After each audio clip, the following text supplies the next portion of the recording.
Audio and video quality. We're back. Way better setup in my new apartment. Still kind of like reading off of a script over here. I have no idea when you're seeing this video, but as of right now, it is June 10th. I have a live set coming up in 2 days, and I'm not finished.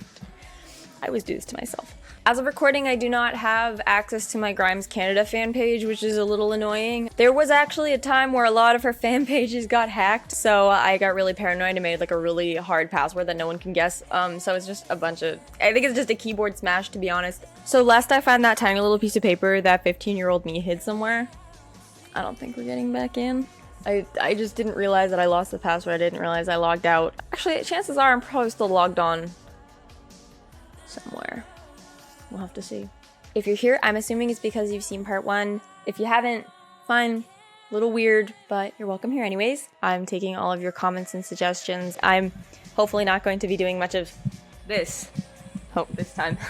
But my ego feels really fueled by all the people telling me that they enjoyed hearing me talk for 30 minutes straight. But without further ado, get your scuba gear on. We're diving. Don't you know who I am? Grimes. So these were separate entries at first, but the whole story is connected, so it's best just to explain it all in one. Back in 2018, fellow alt-pop girl Poppy revealed in an interview that she and Grimes had collaborated on 2 songs, one about power and the other about destroying things. Play Destroy by Poppy featuring Grimes was released spontaneously on YouTube one day before Poppy's new album release, with only these photos on social media posted on beforehand hinting at a collaboration, which were deleted everywhere about a month before the song dropped. This was the first time that Grimes fans had heard her voice in a brand new song in a few years, so you'd think it'd be a big deal. And it was a big deal, but like, later. Grimes did not even acknowledge the existence of Play Destroy until a few weeks later she responded, "Meh," under a fan's tweet calling it a great song. Eventually, in an interview with Billboard about the new album, Poppy says this regarding the situation. "I was kinda bullied into submission by Grimes and her team of self-proclaimed feminists. We planned the song to come out months ago and she was preventing it. I got to watch her bully songwriters into signing NDAs and not taking credit for songs that they were a part of. She doesn't practice what she preaches. It's really upsetting to work with a female that's very outward about a topic, but behind closed doors, it's the complete opposite. It's actually very disheartening to people that are actually feminists and supportive of other females."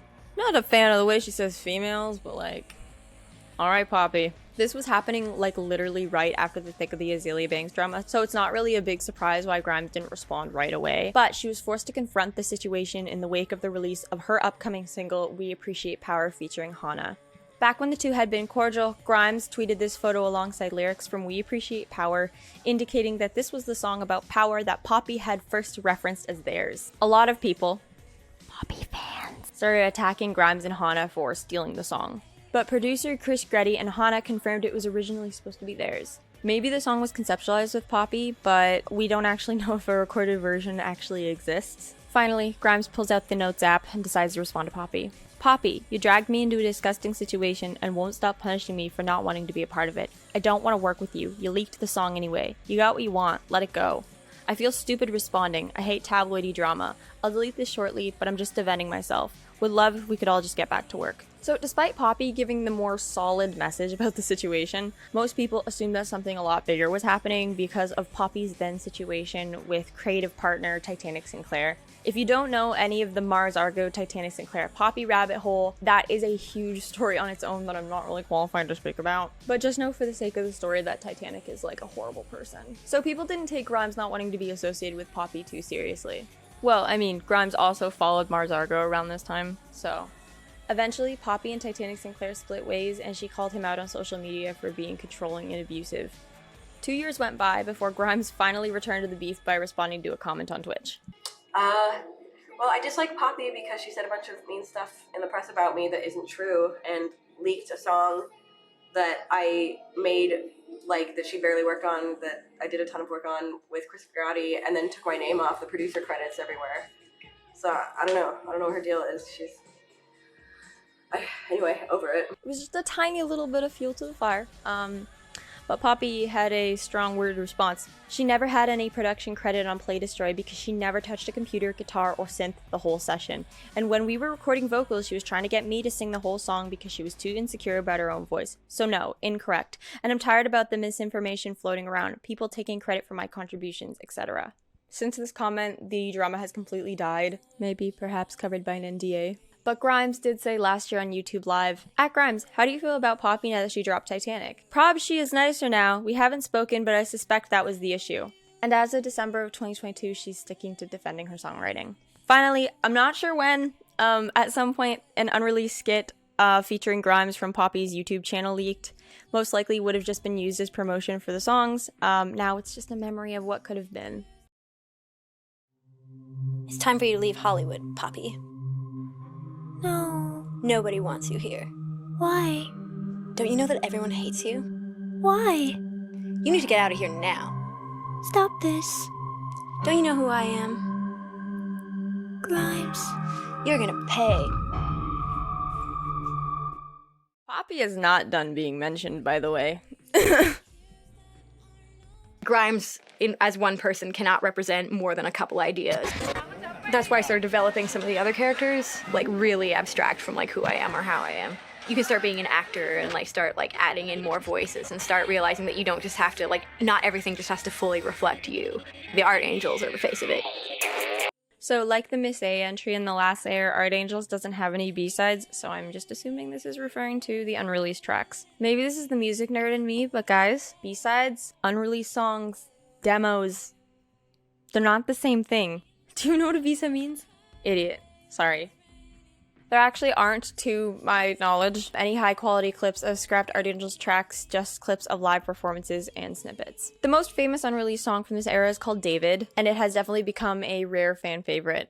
Someone remade a studio version of this song using the live audio, and it bangs. You might see some hardcore fans begging her under stuff to release it, but I'm pretty sure that possibility is like slim to none, because it's about a friend who passed away. Oh, and she constantly loses files, so I highly doubt that she even has it. Here we also have Sleepwalking. Okay, hey, Marzi in the future, dropping in to tell you that I'm actually just gonna play you Sleepwalking and the other Russian track. I don't know how the fuck to pronounce it, Javas Luvil or some shit like that. I actually feel so weird slipping back into fandom mode because I'm listening to these songs and wanting to internally scream because I know how good they are and I know how badly I want them to be released. Anyways, here's Sleepwalking, aka like the best pop song ever. Okay, you know what? I'm just gonna stop talking. You can go listen to them.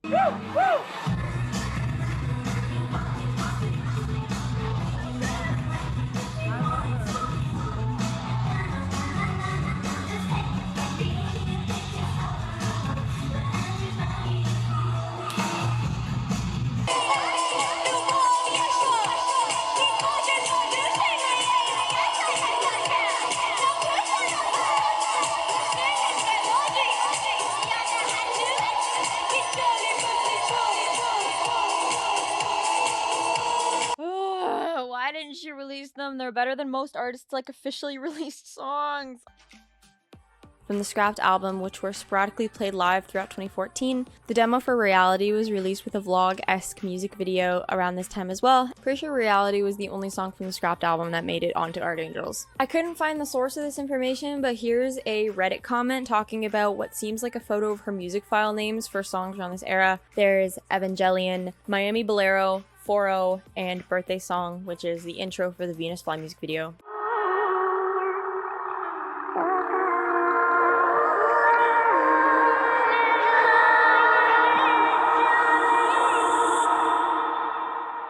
Miami Bolero is apparently in Spanish. I would do anything to hear Grimes sing in Spanish. Grimes es Latina. She already sounds like a Spaniard. Sorry, I wrote that down. I wrote that down in my thing here, in my script, and now I'm kind of realizing that that's kind of mean. It's kind of mean. Hana truly wants me to be here on social media. No, I don't. You were literally on your phone? What the fuck? Hana Pestel, known just as Hana, is an electronica techno musician who is, or was, Grimes' best friend and frequent collaborator. To my knowledge, they met sometime around 2014 when Hana began dating Grimes' close friend Blood Pop / Blood Diamonds. Hana and Blood Pop are engaged now, by the way. Congrats. They coined their duo name Trashique and ran the Instagram together for a while. I'm a little lazy, so here's just like a list of their work together. We Appreciate Power by Grimes featuring HANA. Hey, we've been here before. More about this one in a minute. The Acid Rain Chronicles was a visual project of 7 music videos shot on an iPhone during Grimes' Acid Rain tour across Europe. Butterfly, World Princess Part 2, Scream, and Belly of the Beat from Archangel's Got videos, as well as Hana's tracks Underwater, Avalanche, and Chimera. Mac, her brother, played a large role in filming and directing as well. Overall, just a very fun, collaborative effort. Dark Come Soon is a cover of the Tegan and Sara song released by Trashique in 2017 as a part of the 10th anniversary of the album it's from. This cover got so slept on when it came out, but I was obsessed with this one. Dark, you can't come soon enough for me. I'm the ones who never liked you. Miscellaneous bestie stuff. The Ave Maria cover. Hana opened for her on tour. I don't know. They were just like best friend goals for quite a while, and I hope they're still friends. I don't think they would fight and break up. I don't see that happening. But I don't know them. Yeah, it's funny. I said Grimes wouldn't do a lot of things. And here we are, so.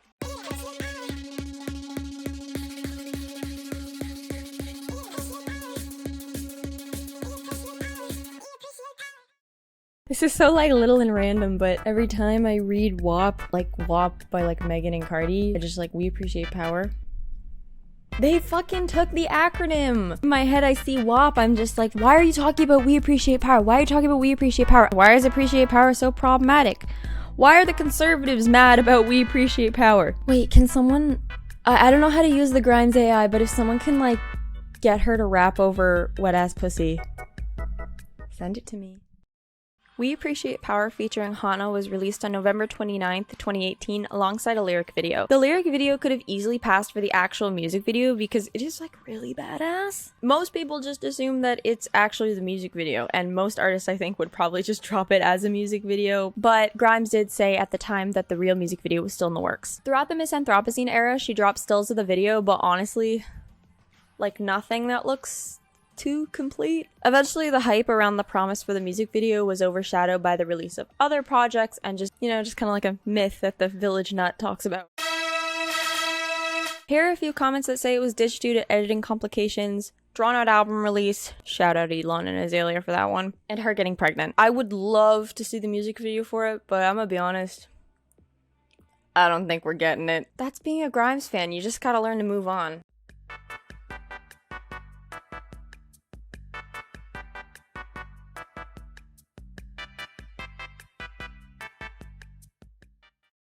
I didn't make the iceberg, I didn't make the iceberg, I didn't make the iceberg, I didn't make the iceberg, I did not make the iceberg, I didn't make the iceberg, I did not make the iceberg. I don't know who made the iceberg, but I do think that this entry should be in a lower level because it's kind of hard to find information about, albeit I didn't really have to look up much. This is, however, probably like the most popular, like deep Grimes lore thing, so. Chairmandore is the username of Grimes' old Last.fm and Flickr accounts. It's also the username of a now deleted account on a problematic pro-anorexia forum. There is not anything linking her to this account besides the username and the time period in which the accounts were made. Don't really want to talk too much more about something that's completely speculative about someone's personal health and was also like more than a decade in the past. I mean, that's literally just it though. Throughout her career, Grimes has been very candid with struggles with eating disorders, so it's a little hard to imagine that she spent time online making pro-anorexia content. I thought we were gonna get to that stuff later. Wasn't ready to get all like sad. Oh,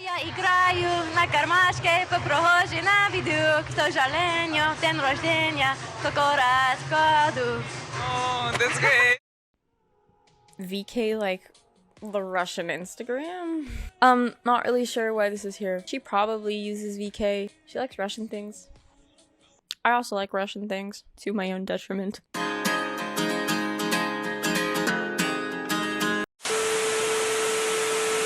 I'm really into this weird recipe I made called sludge. You take like a ton of veganaise, a ton of sriracha. Weirdly, celery tastes really good in this. Tomatoes, throw it all in, and you just make this sludge. It's like weirdly good. This one definitely should have been in the first video. There was quite a few comments asking me like, where's the spaghetti diet? In March of 2020, Grimes appeared in an edition of Harper's Bazaar's Food Diaries where she talks about her pregnancy diet and cravings. She reveals that in the video, for a few years while she was touring Art Angels, she became clinically malnourished from only eating spaghetti.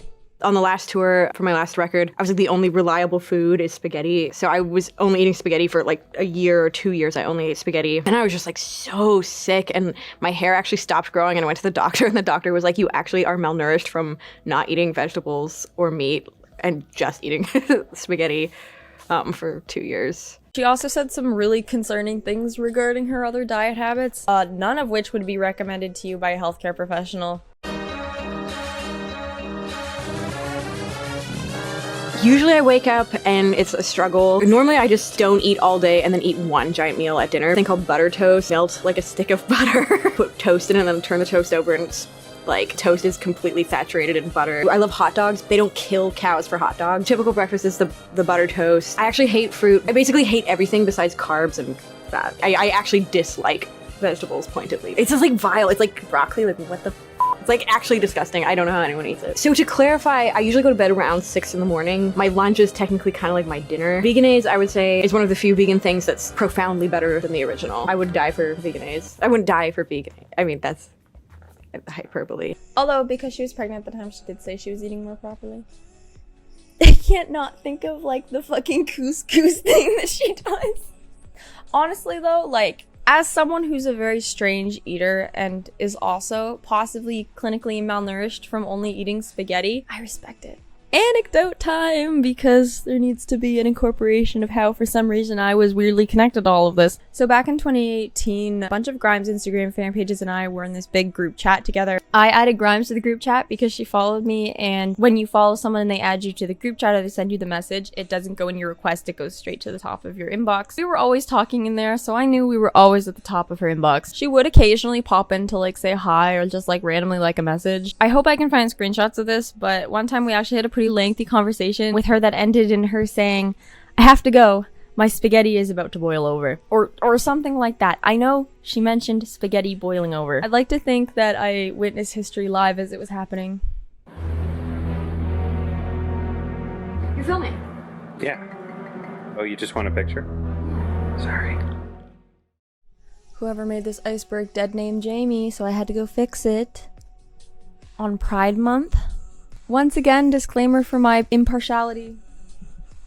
I'm just your friendly narrator. Sorry, I'm checking my phone. I still have tweet notifications on for Grimes. I don't know, I just never bothered turning them off after all these years.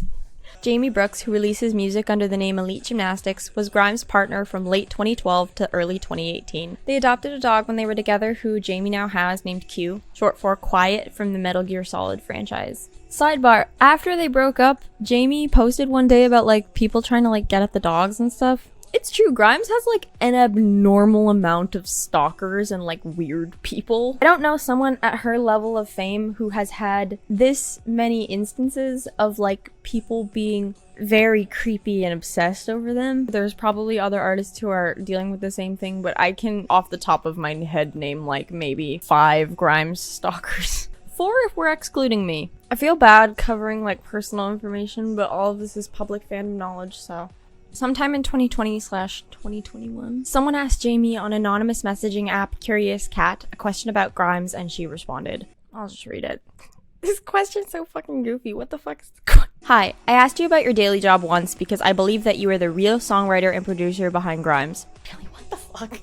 I don't expect you to admit anything or to write back, but a lot of Grimes fans are suspecting that, and for good reason. Just look at the timeline. Anyway, that's probably the reason you get asked that a lot, and people are gonna ask you that until your ex produces something reasonable. Jamie responds, "This is a bit of a long one, but it's all like saucy info." Saucy. Grimes is one of my least favorite people on the planet, believe me. If I had secretly been behind her music this whole time, I would have told people by now. I didn't meet her until spring 2012, at which the time that album that broke her had already been completed and released. Furthermore, I was rarely more than 20 feet away from her at all times from fall 2012 to spring 2018. No one else was working on her music. She made Art Angels by herself, and she made 2 to 3 albums of additional stuff during that time period by herself that's a similar level of quality. I did not have creative involvement in her music during that time period beyond, like, suggesting that World Princess Part 2 should be a full song instead of an interlude. Thank you, Jamie! And helping sequence the track list. I did all kinds of business stuff, emails, meetings, typing up the treatments, title cards, and credit pages for most of the videos. Rococo Basilisk was me, unfortunately, so that whole thing was technically my fault. Sorry. Housework, monitoring social media to report threats to the FBI, many of which also targeted me. It consumed my life for like 5 years. I wasn't unhappy to be doing that much work because I felt and continue to feel strongly that the lack of women in prominent technical roles in music and in other industries is at the root of a lot of major problems in culture and society. And I feel like every success she achieved helped put a dent in that problem. Still think it was a worthwhile use of my time even though I wasn't paid for any of it. And once I got dumped for a tech billionaire, she turned heel on me and told me I had been more of a burden than help and that I didn't deserve any credit for the work that I had done on her behalf, badgering me to sign an NDA that would have required me to submit all future public statements and creative works to her for approval under threat of jail time and ultimately leaving me with nothing. I tell you this for 2 reasons. 1, to protect the integrity of the work I did by assuring people in the strongest possible terms that she did do all the work herself, and that not only was it possible for her to do that kind of work, she was better at it than any of the men I knew during that period who did AAA pop production. To register my contention that generally, individuals who achieve what looks like individual greatness are not doing it on their own. History's great men had wives. They all had teams of people behind them. There's a lot of work that's necessary for that level of achievement that is undervalued and dismissed by all ways of laws in society to calculate the value of things. No, I did not secretly write and produce anyone's music for them, but I was also doing all kinds of unglamorous shit that was extremely important. And if you notice a big change in the project since I stopped being involved with it, that's at least partially why. Wives are important. It is a shame to think that they ended less than amicably, but Jamie did have very strong words, and I'm sure there's another side to the story. That's life. That's exes. Let's move on.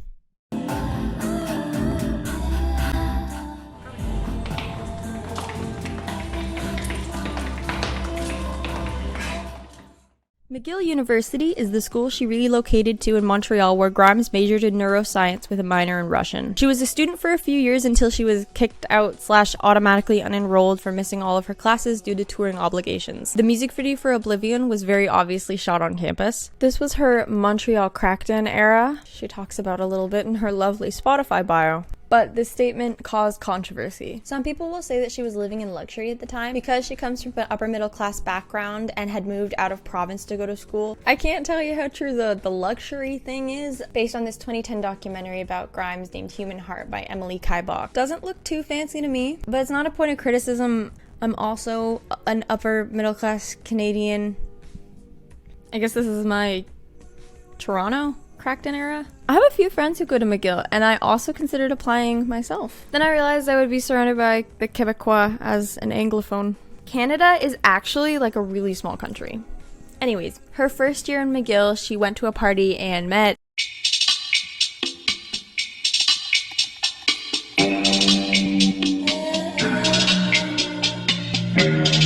We're getting through the X's. Devon Welsh dated Grimes from around 2007 to 2010 and was also a part of musical duo Magical Clouds. There are a few tracks they did together floating around the internet, most notably Night Music from Visions. They also did Song for Rick, which is on the Visions extended version, Clean Up Your Dreams, I Won't Let You Down, Everyone Is in My Mind, Wherever With You, and one of my favorite Grimes unreleased songs ever, Dream World.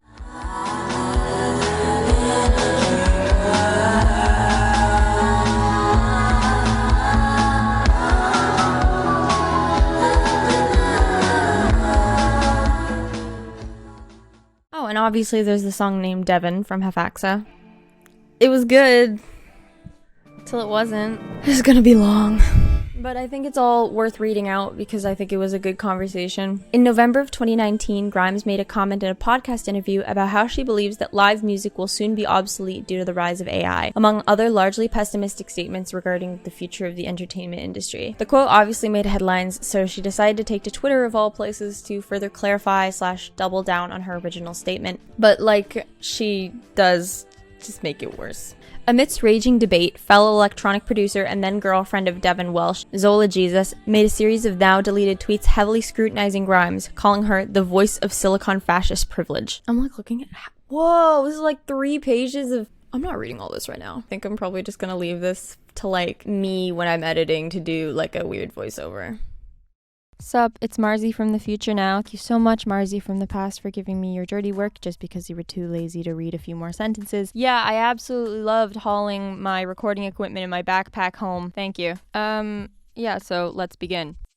Says the voice of silicon fascist privilege. I don't fault someone for being out of touch, but approaching the future of music and art with so much cynicism can only come from someone who really has nothing to lose.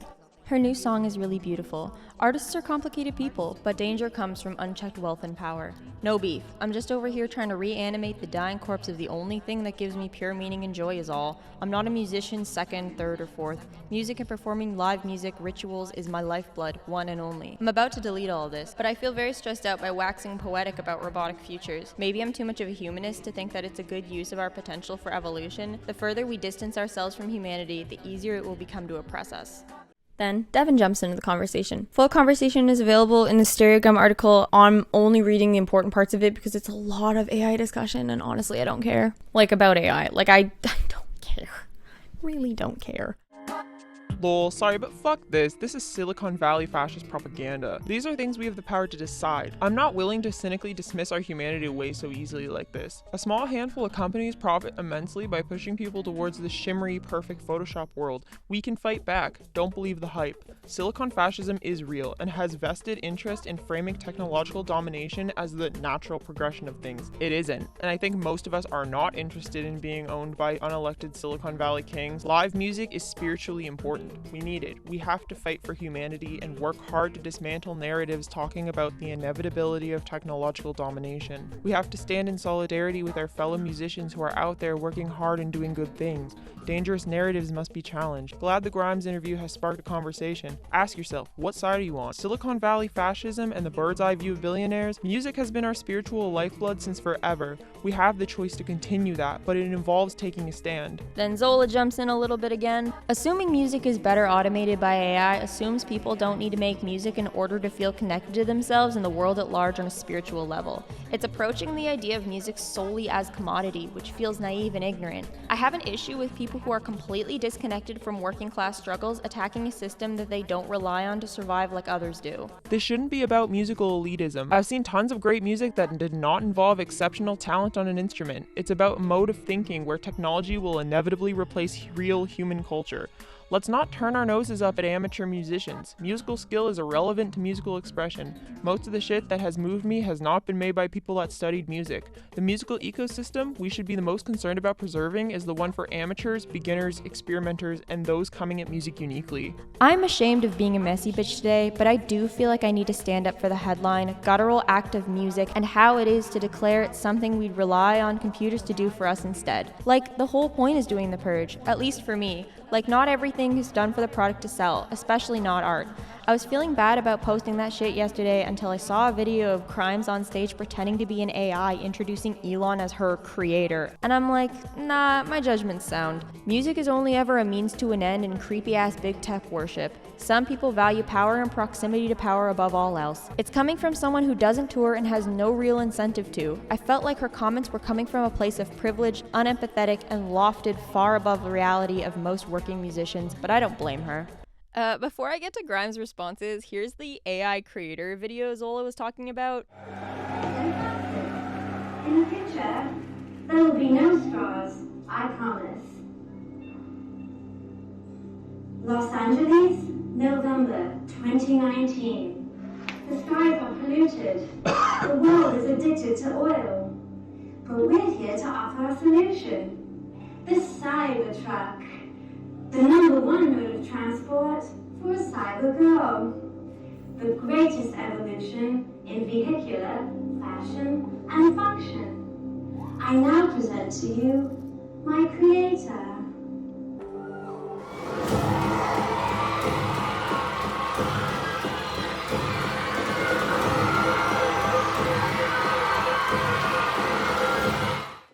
Form your own opinions. I literally have no words. Later in that day, Grimes posted some tweets and continued the conversation. Oh yay, Grimes voiceover!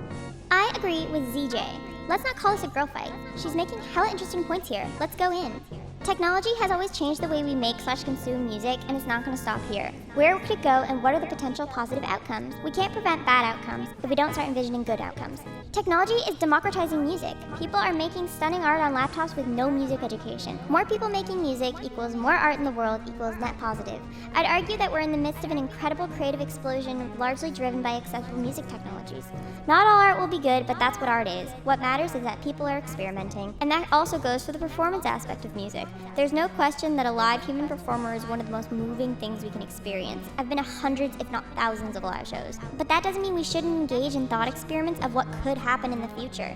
To clear things up, I'm not entirely supported by the business I run. The vast majority of my income comes from touring, and it's been a challenge being off the road. But I love thinking about the future, and I'm curious about how new technologies can reduce the environmental costs for touring. For example, the term obsolete is probably pretty aggressive. I was just riffing. Excited to hear back from you, Zola Jesus Heart. I'm curious if others have opinions.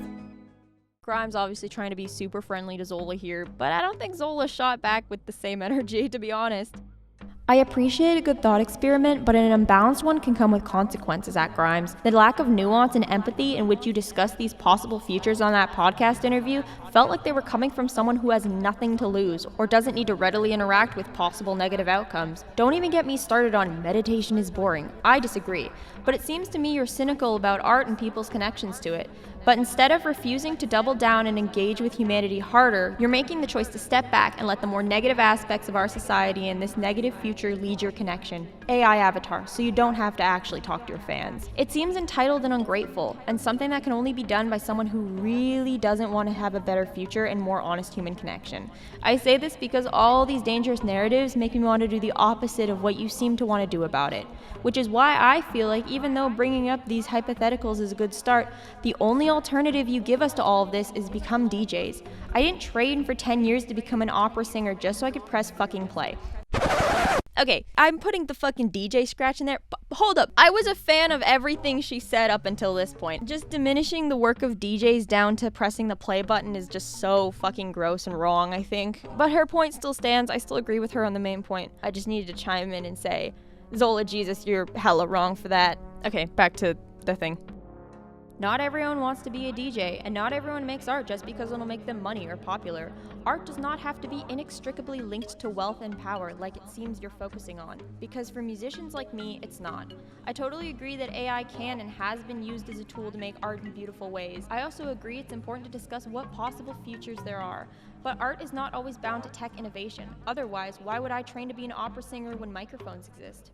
Oh, and at Grimes, Silicon fascist privilege is the perspective of someone who is so siloed in 1%er neoliberal big tech world. They refuse to see their evangelism of technology as coming from a place of privilege and power, i.e. techno-fascism for short. I'm not necessarily saying you're that because I don't know you and I give the benefit of the doubt that a lot of your dialogue may be roleplay, but that interview had hard whiffs of techno-fascism. Techno-fascism is a legitimate threat in this country, and we're already having to fight the unelected and unchecked power of big tech's impact on our liberties. To my knowledge, the conversation didn't continue past that, and Zola has since deleted all tweets related to the incident. Devon, however, engaged one last time. In the summer of 2018, there was a giant Apple Behind the Mac billboard featuring Grimes that loomed over Mile End in Montreal, the neighborhood where our shared music community used to be located. Also, this is the context for listening to musings about the end of live music and AI supremacy. I assume Apple pays? I did the ad because I think it's valuable for female producers and engineers to be visible. I gave money to a charity for girls who code. Calm down, Dev. Whew. That was a long one. There might be more, but that's the main story involving Zola. Messy, very messy. Calm down, Dev. She's so unserious. No, Voignamir. Voignamir was Devon's cat from when the two were together. Most fans know Voignamir from the intro to Wergild from Hefaxa.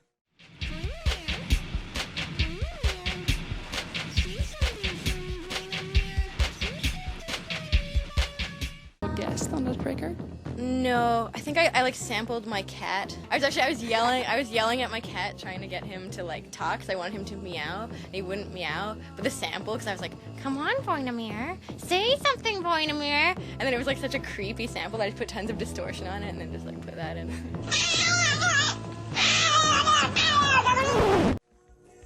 There's also a collab from 2009 that Grimes reposted to Tumblr. Oh my gosh, I found this song on my computer that me and Dev of Magical Clouds made in 2009 of our cat Voignamir, who at the time was on very bad terms with us because we were forcing him to diet.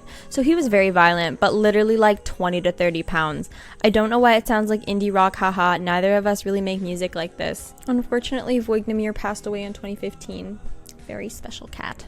Voignamir is kind of like the fandom mascot. I consider this to maybe be like the benchmark of lore that separates like casual fans from like more serious ones. You're just like a Grimes fan and you're just like Voignamir. I'm like, you're kind of like in it, I guess. When you play shows, do people dance or is it more like? Yes, I think they will dance, but sometimes they just stand there and they stare at me.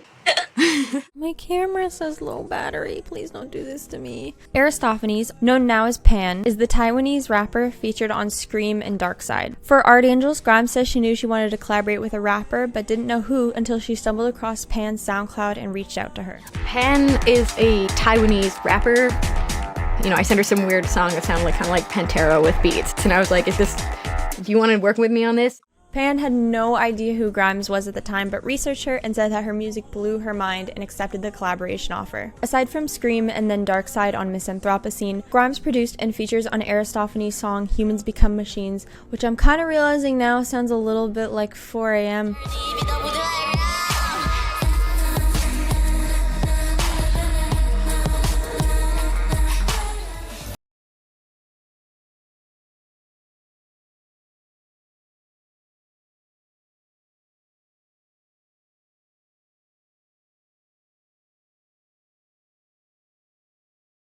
Pan also opened for Grimes on some legs of the Art Angels tour. They're probably still friends. I think it would be awesome if we got another feature on the next project, like the featuring Pan was a signature feature on like each Grimes album. You know what, fuck it, let's just bring back Janelle Monáe too while we're at it.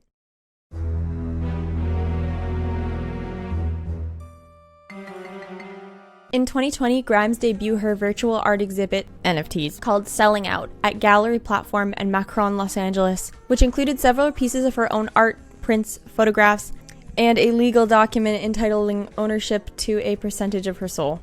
I really wanted to collaborate with my lawyer on art. The idea of fantastical art in the form of legal documents just seems very intriguing to me. Okay, I'm sure Poppy, Jamie, and Azalea would probably agree with you on that one.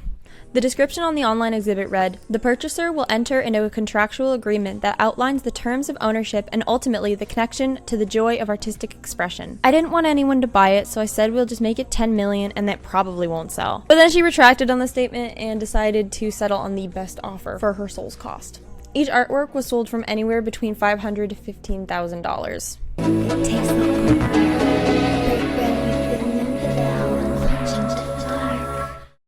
Nightmare is being in the Battle of Stalingrad. They just had the Russian symphony just performing through the entire battle. All these guys are just like and it's just like na na na na na na. Bum, ba, ba, ba. This is the story of Grimes' record label issues, mainly with 4AD, but we'll get there. Starting from the very beginning, Arbutus Records is the Montreal-based record and management label that Grimes was signed to from its conception in 2009 to somewhere in between the release of Visions and Art Angels. Get Primes, Dark Bloom, Hafaxa, and Visions were all released under this label, as well as the very first tracks that Grimes ever released as a part of their Spring Samplers, Behavior and The Eye. I want to cover The Eye, not gonna lie. Song. She had some miscellaneous problems with Arbutus before getting out of what she described as a bad record deal in 2013 with the help of Jay-Z's management company Roc Nation, who she's still with and praises to this day. Why did I almost air quote Roc Nation? What the fuck? Roc Nation's real! She then signed to iconic indie label 4AD and released Art Angels with them in 2015, letting fans know that pirating her first projects is good, actually. Okay, now shit gets a little bit juicy. Shout out to Drew Ogg for this Reddit post summarizing the situation.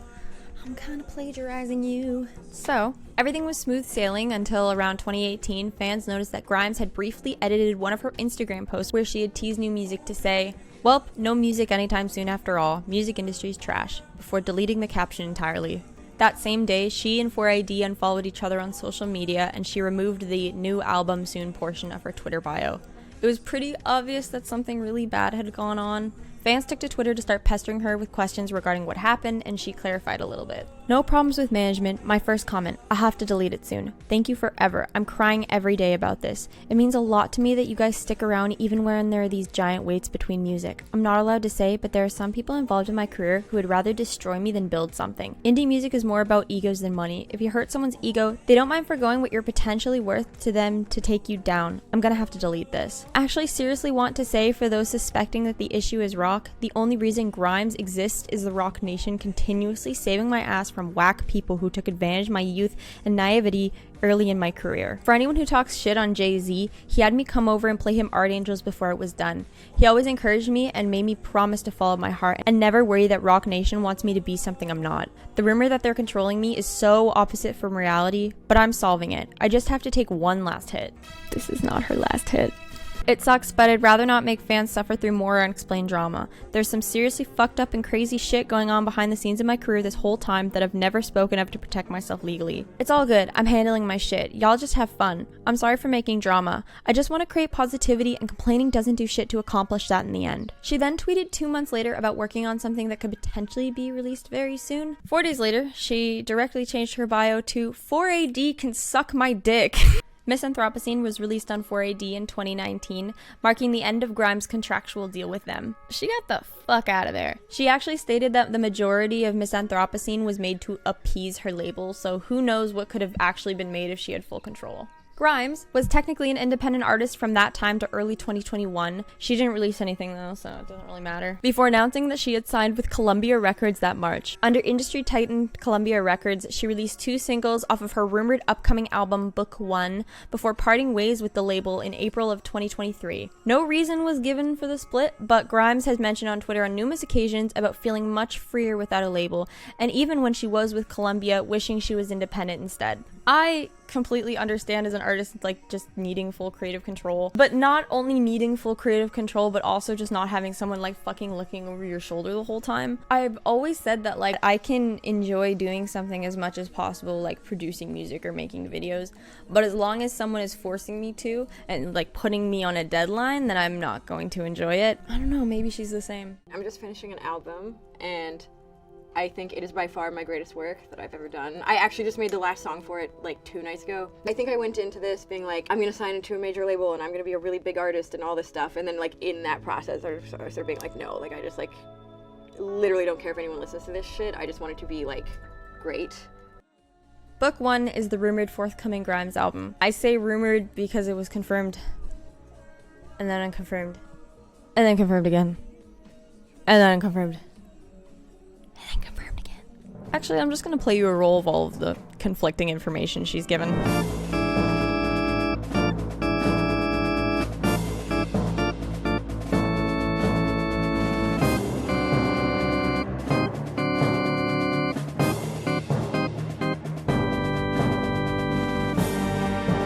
Like, literally just statements that are direct opposites of each other.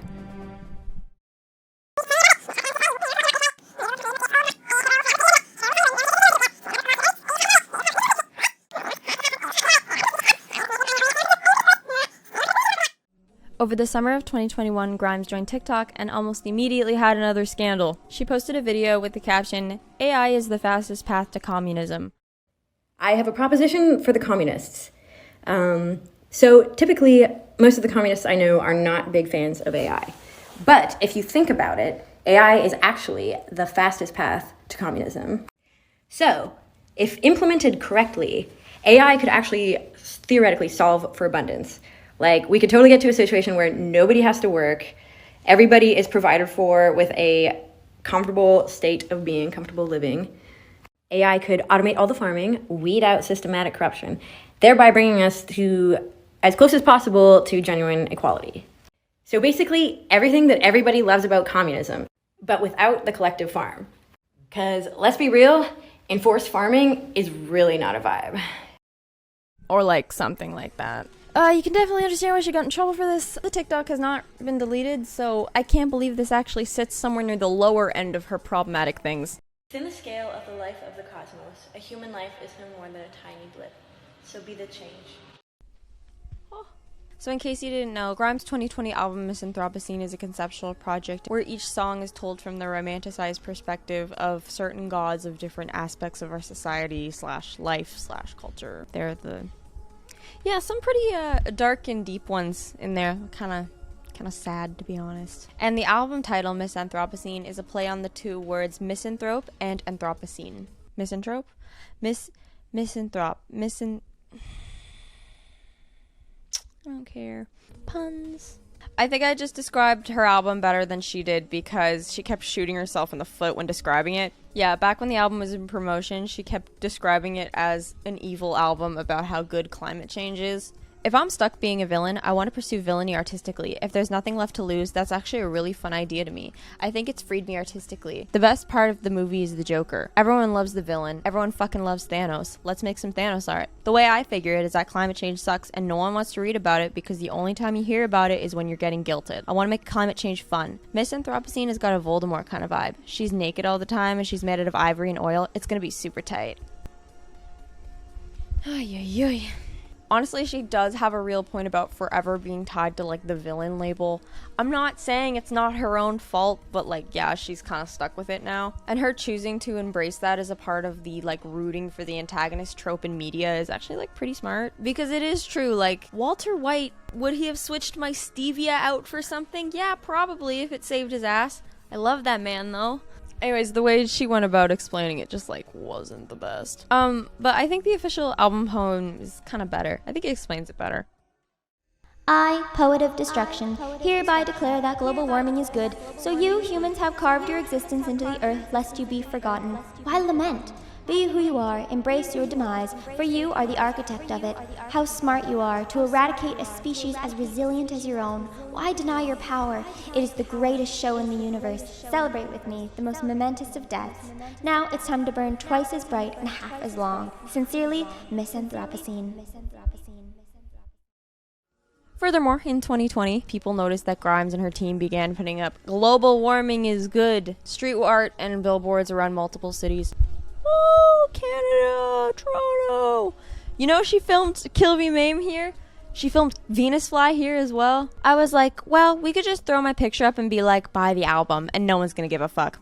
Or we could treat the city like an art gallery and put up an actual piece of art. When I saw it, I was like, oh, fuck no, this is a huge mistake. And then I was like, wow, this is so scary that I think we should probably put it up. The goal was to have less advertising and more public art.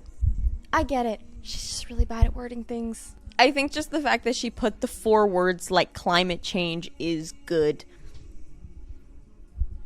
Yeah, she was already done before that one even hit the newsstands. She got critiqued for continuously saying climate change is good, she kind of took it and was like, yeah, this is exactly the kind of villain hook I need to like grab people's attention. It did work as like a good marketing scheme. I'll be honest, I saw a few like trending tweets about it from like non-Grimes fans around the time being like, oh, what is this bitch doing? This bitch crazy. But it's like, even if you think it's crazy, even if you think it's nuts, you're still seeing her name, you're still seeing the art, you're still like knowing that she's releasing something. It worked. But I mean, okay, listen, like, I mean, she's with Elon Musk, so see, I want to defend her, but then I keep like remembering that she's with, because if she had done this and she like wasn't with him, then I think it would just be like a clever art thing. But now it's just kind of like, it feels like there's additional context behind it that I don't like. I think that was maybe everyone's issue. I hate everyone. I hate everyone. No, you don't. Wait, hold on, stop. Gosh, talking about NPC. NPC is a beta form AI girl group / digital band made by Grimes in late 2021. The group has one song called A Drug from God featuring EDM producer Chris Lake that was released the same year in 2021 and literally nothing since. And I'm not just saying like no songs since, I mean like nothing since. Like no additional promotion, no mention of it, nothing. And I mean like the song was okay, you know, for the most part it was just Grimes talking over a trance beat. Anthony Fantano really didn't like it though. Just because we haven't heard anything from this project for quite a while, it's kind of presumed to be dead. I personally don't think she's gonna end up doing anything with it. I feel like the idea gets absolved a little bit by Lizzie Wizzy, especially because they just announced that they're doing like more Lizzie Wizzy storylines / like expansion / I don't know, Grimes is doing something with Lizzie Wizzy that I learned in between the last iceberg in this one. Anyways, yeah, Grimes starts a lot of things and then kind of doesn't really finish them, but, you know, that's life. I do that too. If I was her, I would have not even released the one song, to be honest.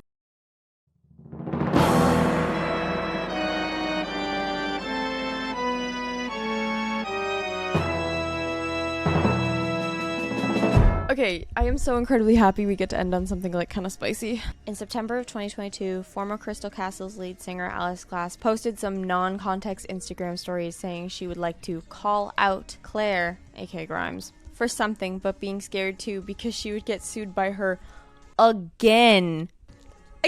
I mean, it's kind of just amazing that this word slipped in here, and I feel like everyone else just kind of ignored it. Like, you mean that to tell me that Grimes has tried to sue Alice Glass over something like else? You know what? I think Poppy and Azalea might have had a point about the fact that this bitch loves NDAs.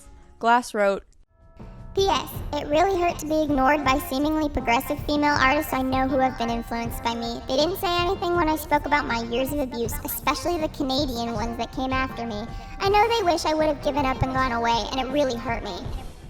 This was followed by Alice Glass posting a lengthy email sent to her by Grimes, following Glass supposedly accusing Grimes for stealing the idea of Kill V Mame from her. Oh my god, business voice Grimes, business voice Grimes. I'm gonna lay this out as logically and plainly as I can. Kill V Mame was written in December of 2014. The final album version was recorded and fully finished by the end of August 2015. My label, management, friends, and publishers heard it before you and I ever spoke about working on music. I believe some journalists had heard it at that point also, and I had discussed the song in interviews. I know many people who can and would vouch for this if asked. Many of them also have dated MP3s. We had watermarked streams set up too. I have time-stamped Ableton files that go back to 2014 as well as MP3s, etc. We started mixing the finished album version on September 2nd, 2015, so I handed over the finished files on that date. Therefore, the final album version of Kill V Mame was done before that date, and I have a million that thing that had not been considered vocals on Venus Fly the Bee. You and I first corresponded. Fucking Alice, are you serious?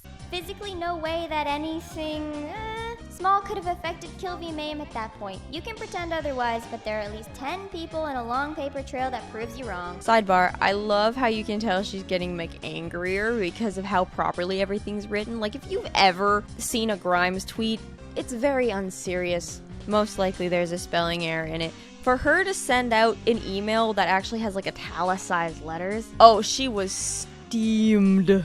She's typing like a fucking essay. Paper due at midnight. Something about the cheerleader chant B-E-H-A-V-E arrest us being a really common musical trope and giving examples. 1 or 2 sentences in an email does not equal a fully formed concept and finished song in any reality that I understand. Kill V Mame took me months to write, conceptualize, create, and do all the sound design on. I encourage you to go make a song of your own. Youch! I don't know if she meant it like that, but that's how I first read it. Damn. You can tell she's mad. Go ahead and use the cheerleader chant thing. I don't give a fuck, and I'm sure it'll sound different from the... Alice, fucking stop. You said to me on the phone... I don't know, Alice. What did you say? Actually, this one kind of looks like it was put here on purpose. Room for this many weird girls in the music industry in 2015. I hope one day you realize the destructive, sexist, weird, and toxic implications of your feelings. I understand that shit's fucked up with Ethan and someone has taken a lot from you, but it wasn't me. I tried to be your friend. I'm pretty bummed it turned out this way. So yeah, just because you feel like something is true doesn't mean it's true. You have to acknowledge empirical facts before blindly accusing others. So, if you have read and understood what this email says to you and understand that you have no legal grounds to suggest that you have any writing credits or creative input into the song Kill V Mame, then leave me alone or confront the reality that you would rather get attention via some bullshit social media stunt than through actually making art. Go public if you want, but I'll be forced to defend myself by releasing this email correspondence. I don't think you really want people to see this. You're acting petty and attacking my years of blood, sweat, and tears. I have nothing to apologize for. Also, seriously, this is creepy. Please leave me alone. Like, honestly, not sure why Alice posted this. Yeah, because it's pretty bad when Grimes is, like, out-logicking you. Anyways, Alice publicly responds. Sorry guys, I'm really sick of intimidation like this. She's right, it's 100% her song. I didn't record anything. It's just weird, like she's never mentioned my art only to throw it in my face, and I think she's scary, and I don't have the means to fight, or because I did sort of jump the gun, but I got really upset when I heard her record, and she used my idea on one of her better songs. OMG, I'm beefing with a musk fucker. Watch this space before I jump out a window, LOL. I don't know what the fuck she's talking about. Sorry guys, I got excited. Y'all are listening to me, and I forgot the purpose of my rants. Fuck the mainstream power to be exploited. Anyways, the music industry is super cutthroat, and I'm opening this up for other artists Claire has been inspired by with less power, which is all of us. To be clear, I do not think she owes me anything, but she's been trolling me, copying me in other ways, knowing I'm afraid to get double sued in a situation with my ex-bandmate. I can name multiple artists who copied by Claire, and some of them aren't around anymore. And I know it's hard for all of us to see press about her when she's straight up evil. Since I've written this, other female indie artists who I will not name have written me, so I feel inspired to say something rather than delete and fuck off, which is what I've done before. I'm legit scared of these people. Listen. I don't want to say that this sounds like a bit like tinfoil hatty. I mean, I don't know how based in reality the claims from Grimes are either, but I mean, with the Grimes out-logicking you part, I have to side with Grimes on this one. Oh, but we are not done with Alice Glass, because in early 2023, Grimes tweeted, Will space colonization and Nazism? Seems like a lot of Lebensraum to go around. Yeah, what an awful thing to tweet on fucking Holocaust Remembrance Day. Thankfully, it was no harm, no foul, because I'm literally on the way to a Shabbat dinner right now. I thought that the Holocaust Memorial Day date thing was just like another one of those mixed up, like, oh, Grimes took anti-imperialist out of her bio when she started dating Elon Musk, whatever. But no, she actually fucking did it. Holy shit. And the Shabbat thing. Oh. Yeah, anyways. And Alice Glass responds indirectly, publicly, obviously. In my opinion, if you're gonna make edgy jokes, they should at least be funny. Go colonize the sun. Bum bum bum. As a fellow Canadian female electronic musician, I just wish we could all get along. Like we used to in middle school. I wish that I could bake a cake made out of rainbows and smiles, and we'd all eat it, be happy. She doesn't even go here. Do you even go to this school? No, I just have a lot of feelings. Okay, go home. We're done. Give yourself a pat on the back, or maybe a hammer to the head if you've made it this far. Part 3 will happen. Literally don't know when. Am I still heartbroken? Absolutely. What the fuck was that? I was gonna do like a Q&A section, but I feel like I'm just gonna do like an entirely different video for that, just because like I did the Iceberg part 1 and I got the video up and it's gained like quite a bit of traction, and I'm wondering how many of you are just gonna like stick around when it's over, you know, just you and me, have some fun, you know. A lot of comments about my eyebrows as well, as if that wasn't like a conscious decision I made. Like, do you know you don't have eyebrows? No, I had no idea. 0. Where are your eyebrows? Bend over, I'll fucking show you.